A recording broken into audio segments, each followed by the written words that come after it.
Hello, everybody. Welcome back to the MadMaggs podcast. I'm sitting here with Miguel, and we just got done watching Ford versus Ferrari.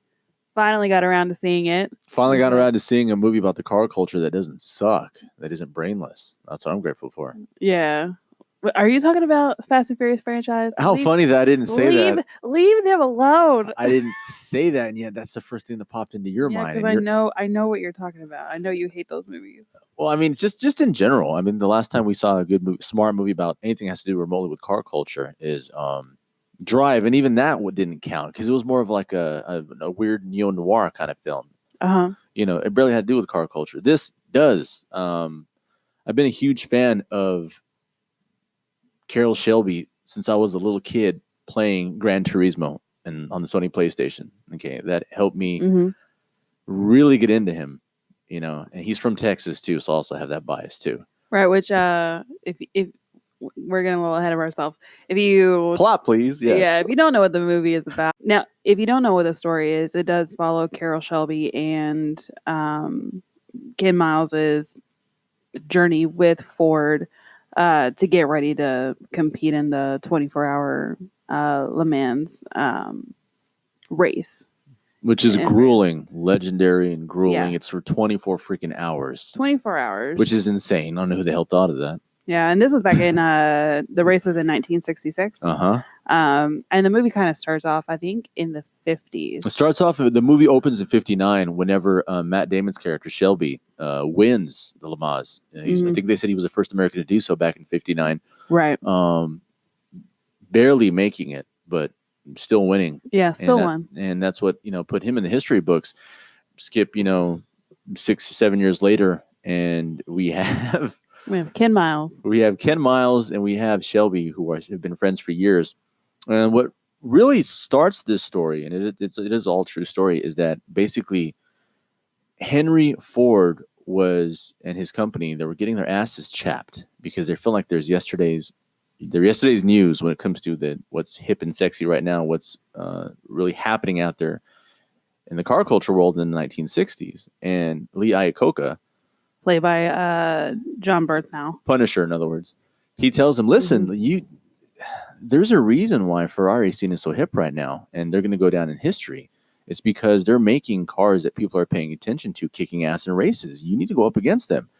And at first he's like, yeah, what the hell do we care? They're a bunch of pretty boy cars. They're really dismissive of the idea. And then Lee basically tells Henry Ford II, who's the legendary Henry Ford's grandson, look, Ferrari has built a legacy and they've won all these races, but they're broke. They are bankrupt. And here's our chance to jump on and buy them. And that doesn't work out. And instead, Ferrari completely insults Henry Ford II. Chaps his ass further. Is like, screw this. I'm going to kick his ass. We're going to go down in history. We're going to be with the people that beat Ferrari. We're going to do it and then some. So he employs, of course, Shelby, and Shelby employs Christian Bale's character, right? But Ken Miles, who's Ken Miles, freaking legend. Yeah, it was. Now, I guess at this point, we're going to be talking spoilers throughout this. Are we going to do spoiler or are we going to do non-spoiler right now? No, I just want to do a spoiler one. I think the movie's been out for a while now. So we can go ahead and jump in on it? That's cool. I do want to say that I was not excited about seeing this movie. You were not. You've been pushing it off, and other people have been pushing you to watch it. Yes, I've been, because I've been pushing it off. I feel like this is just like another... almost like another Michael Bay movie where there's shit happens and it's dramatic. Well, the trailer made it seem like a 90s Jerry Bruckheimer movie. It was packed full of cliches and bad puns, and there was the first minute of the trailer, it has Christian Bale and Matt Damon punching and wrestling on the lawn, and the wife comes out and watches him while she's drinking. Right. That was such a... I'm like, this is so... I was not interested in seeing it at all. And we finally went and saw it because I had a couple people that asked about doing a review on it. So I'm really glad that I went and saw it. This is one of my favorite movies of the year. Oh, I'm glad to hear that. It is. Listen, this movie is about cars, and it's about racing. It's about passion and what you do for a living and what you want to spend your time doing. And so it's not, this is a movie that anybody can enjoy and appreciate. And Christian Bale really delivers in this movie in a way. Like, Christian Bale is a phenomenal actor to begin with, but in this movie he's really stripped of, like, any sort of makeup, any like prosthetics, like he was in Vice, and or makeup This is him. like he was in American Hustle, like, Batman. Like, this is just Christian Bale being a great fucking actor that he is, and playing Ken Miles, he's just engulfed in building cars and making cars go fast, and this is what he wants to do. And he's not about winning. He wants the fastest car, and he wants to be able to drive the fastest car. And this movie is so good about how his passion and his drive really gets him in his life. Like, yeah, he lives and breathes cars. That's what he does. He does. And the way that he can talk about cars is like me telling somebody how I like my sandwich, at Subway. Like, it's so it is just so he doesn't have to think about it. He's like, it's slow on the turn. Like, we got to get some weight off, or you got to get some weight off the front because she keeps lifting like she's a jet plane after I hit 95 per hour. I mean, yes, the nuances of how he understands the mechanics of driving is amazing. But also in the movie, they break it down in a way that you understand what he's talking about. You don't feel stupid whenever you're watching him get into the word salad of what's wrong with the car and how he could make it better. The movie is shot and directed in such a way and written in such a way that because of we're in the passenger seat next to him as he's experiencing this. So whenever he comes out and he goes on this word salad of what had happened, you get it. You were there with him in that passenger seat, so you understand what the hell he's talking about. So it's. And whenever they're first driving around the Ford car, trying to make it faster, like, they have this computer in there. And yeah, it's hilarious. And he's just like, it's adding weight. Like, it's, this is the problem. And, the Ford guys are like, oh, well, there's a problem. The computer will get it. And they tear that sucker out after. Yeah, they take it out and they're like, what do they do in the computer? Like, no, we have a way that you will figure it out. And like, they put like yarn or something, like they tape something to the car. They tape all around string with Scotch tape. Yeah. And they're like, oh yeah, I see what he's talking about. I see what, like, because the air was coming through the front but wasn't getting out, and so air was getting trapped. And so they had to improve the aerodynamic of the car. Yeah. And use literally Scotch tape and string. It was crazy. Like, it's hard to, I'm trying to figure out a way to better explain myself, but it's just being able to watch a movie and understand somebody's passion and being able to perfect that passion is really just something to watch and see. And Christian Bale just makes it so believable in the movie as well. Like, I didn't feel like I was watching a performance. I almost felt like I was watching like an old documentary of this guy doing what he loves. And on top of that, whenever they do follow people that have a lot of passion for something, like, usually there's another part in their being that is like, really shitty. Like, there's somebody who's, a really great scientist, but a horrible father or a horrible husband, or, he has some shit going on. Yeah. Like, he's like some type of terrible person, but, throw him in here and then, he's great and you just let him do what he wants because, he's the best person that does this. But Ken Miles is portrayed as, a great father, a great husband, and, a good friend. Temperamental. He's not perfect by any means. Oh yeah, no. He tells people to fuck off, and, he's rough around the edges. He's temperamental. He's kind of an asshole, but he still has a good heart, and he's smart. He's smart. Incredibly intelligent. And he knows his craft. And just, if you ever see those people just in real life that know their craft and can tell you about it, and you just like see the passion in their eyes as they're talking about it, like, this is that whole movie, like, the whole time. And it's so interesting to watch, and you're so invested in watching Ken Miles on screen, and as like he's racing in Daytona and then the Le Mans race, and you're just like you're kind of freaking out, like, good Lord, like, please don't let anything happen. If you don't know the story of Ken Miles, which I didn't going into the movie, I didn't know about what happened with Ken Miles. And I wasn't sure how they were going to handle it, but they did it in a very, very tasteful way. Yeah, it was. Yeah. And it is like, I was so upset. I was so upset by the end of it, because it's also nice just to see Christian Bale like portray a good guy, because we don't get that very often where he like plays like a genuinely like good person. Not since Batman. I mean, he's been playing things like Dick, basically about Dick Cheney, or somebody like an American Hustle who's a complete schmuck. Yeah, that's what I'm saying. Like, you really don't ever get to see him just play like a really like a good dude. I would say all-American hero, but he's not really. He's very British in the film. They called him a limey. Oh my God. And like, talking about being very fucking British. Very like Cockney. I almost needed subtitles to understand Christian Bale during his this accent movie. was interesting, because there was a teensy bit of times it sounded almost Aussie, but for the most part it was very Cockney. Very, very, very well, Cockney, yeah, because British. the real Ken Miles is from Birmingham, I believe is what it said. Jesus, so no it's wonder. Cockney as fuck. Yeah.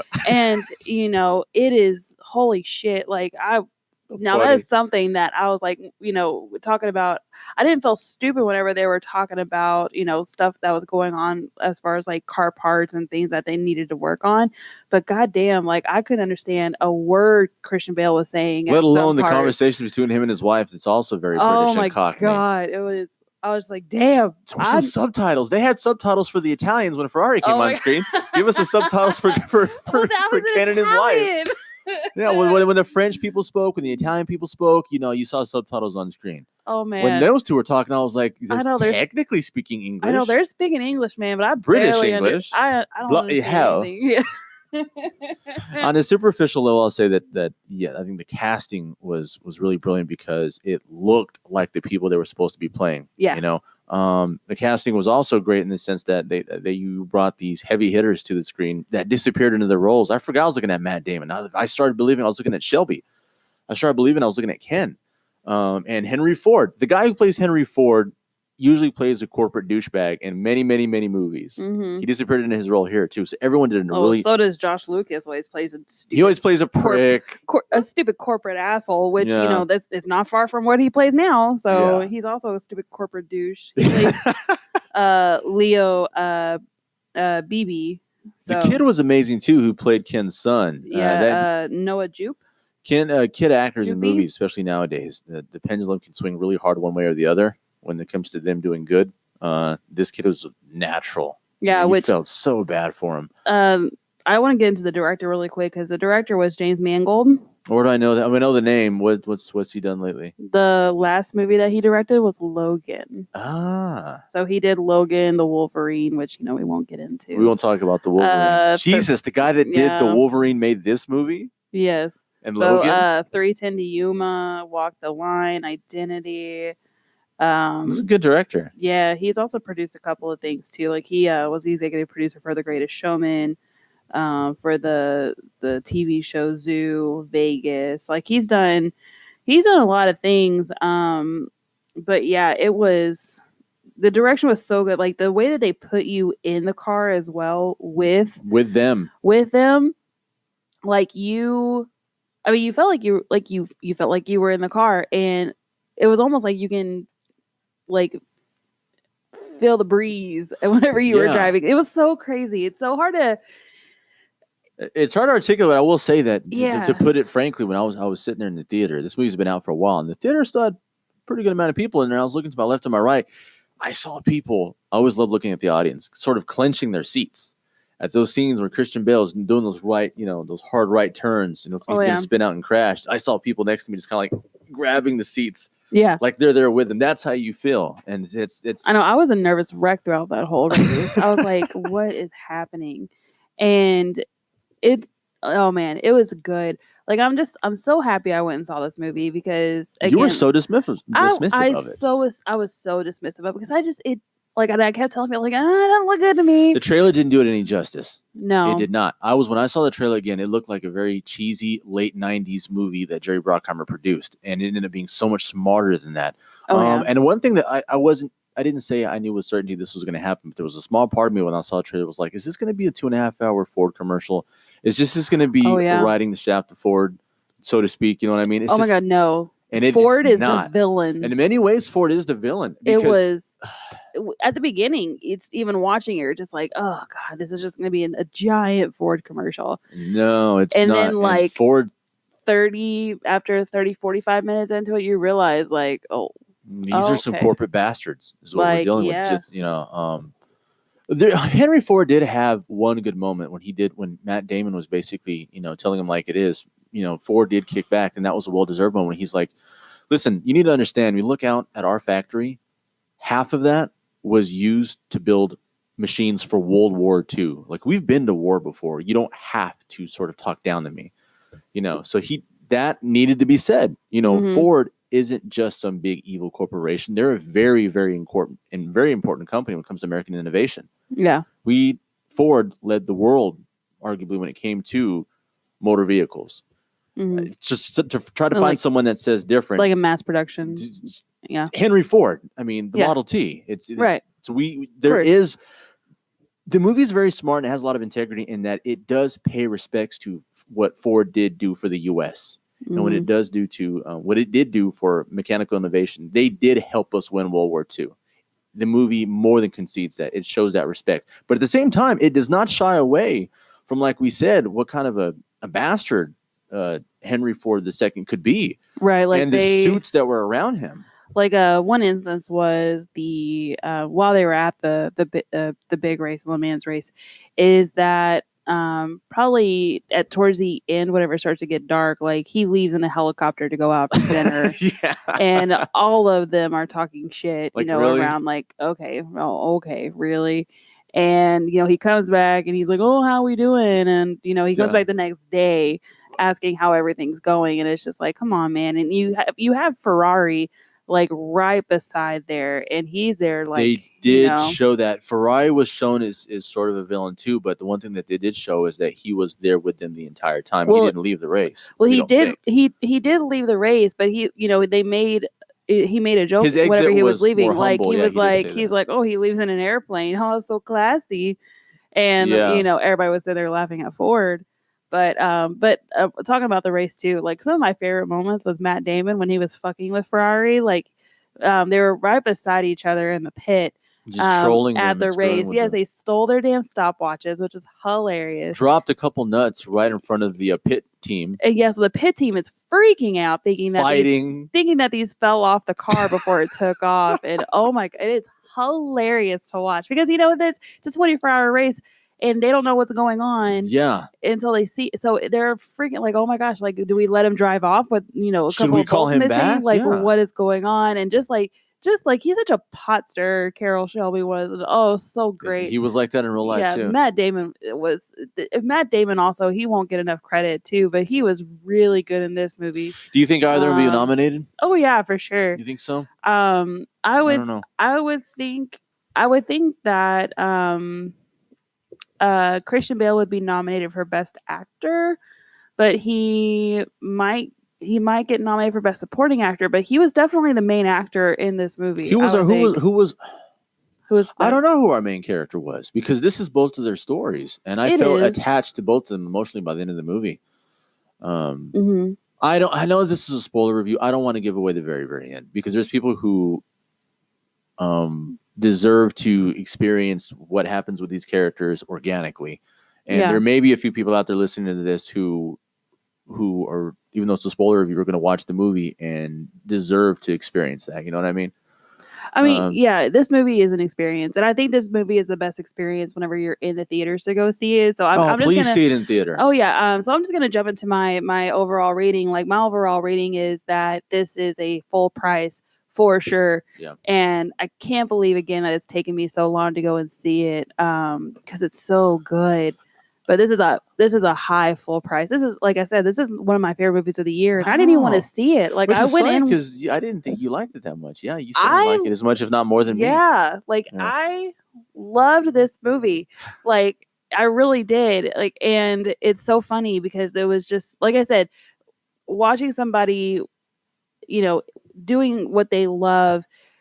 It is so hard to make that come across screen like organically and make it seem good that it's really hard to communicate that on screen, and I think they did a great job doing it.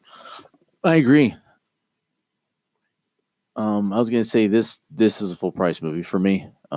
Again, I can't hit hard enough how the trailer did not do this movie any good. There had to have been a lot of people who saw the trailer and probably rolled their eyes a couple times and all the bad cliches that were used in the trailer. And there were so many smart things that we got to see in the movie that we didn't get to see in the trailer.